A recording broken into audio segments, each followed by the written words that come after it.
Living Ministry exists to uncover the hope of Jesus Christ as we pursue and build relationships with the homeless. We need to be very intentional with the relationships that we seek to build. And so Living Ministry has a 4-tier strategy.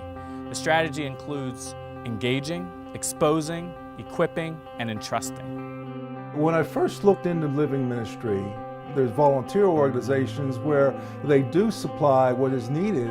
I felt that God was entrusting me to find something where Jesus Christ was being placed first. The first time I met the ministry was through a person named Rob. When I met Rob, I was lost, confused. I had no sense of direction, and I needed a purpose. He asked me would I be interested in going to Bible study, and I thought that would be great. This summer I served on a mission team in South Dakota on the Pine Ridge Indian Reservation, and coming back from the summer I was really hoping to have another opportunity to serve. I was asking around and asking my friends for different ministries in the area, and one pointed me towards Living Ministry. I ended up volunteering all last semester. I didn't have any experience being a missionary before I came here. I came up before I graduated, and we went on a street outreach. I've never been to Pittsburgh before. I've never done a street outreach before. I've never been to a camp before. And we get back, and I remember talking to Charles, he was asking, what did you think? And I was confident that this is where I was supposed to be. And after engagement, we're seeking to expose the truth of the gospel and the truth of who God has made us and called this ministry to be. I've gotten to address kind of some stereotypes that I didn't even realize that I had in my mind when we were doing a stereotype game and just learning a little bit more about the homeless community and ways that we can help them actively instead of just handing out supplies, where we can actually go out and build strong relationships with them. Well, my first experience volunteering was volunteering for the Bible study. I can remember going down 279. I had a lot of apprehensions.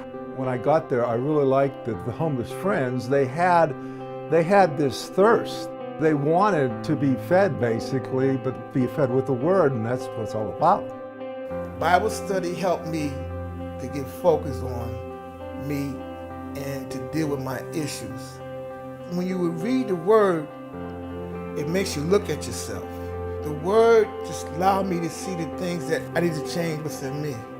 I was nervous. I was 21, and I was becoming the director of women's ministry for this homeless nonprofit in Pittsburgh. I was nervous about if the women would respect me, if they would listen to me. I didn't know what I could possibly offer, but I knew that I was called.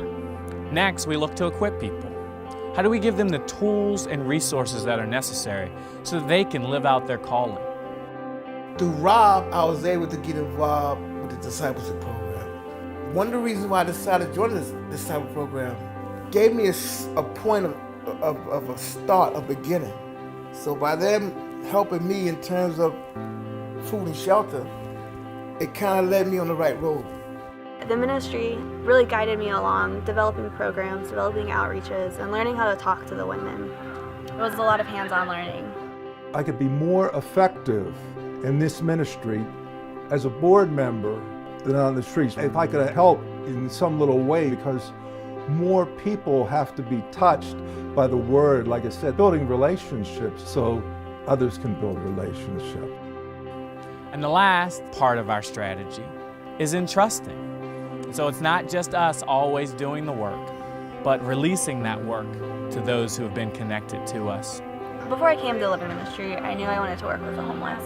I didn't know I wanted to work with women. And now one thing I've learned is that I really am passionate about caring for women, about empowering women and teaching women who they can be. I got back after Christmas break and they offered me a part-time position here. So I've been working here as a part-time office manager for a few months now. And so that's kind of how Living Ministry became a part of my heart and a part of my ministry that I now participate in. As a board member, I'm able to help provide the financial oversight and some of the financial contribution to the ministry to keep the ministry functioning at a level that a non-profit ministry should function at. Since I finished Living Ministry, I got the certificates, I got a place to stay, I'm being self-sufficient, I'm taking care of myself.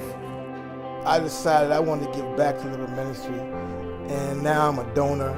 I've been a donor for over a year, and I've been consistent at that every month. I'm going to the University of Pittsburgh to study social work in the fall, and I will always be part of Living Ministries family. I know that. I know that we are a family. As much as we are a family for the homeless, we're a family for staff, for friends, for volunteers, and I am honored and blessed to be a part of that family.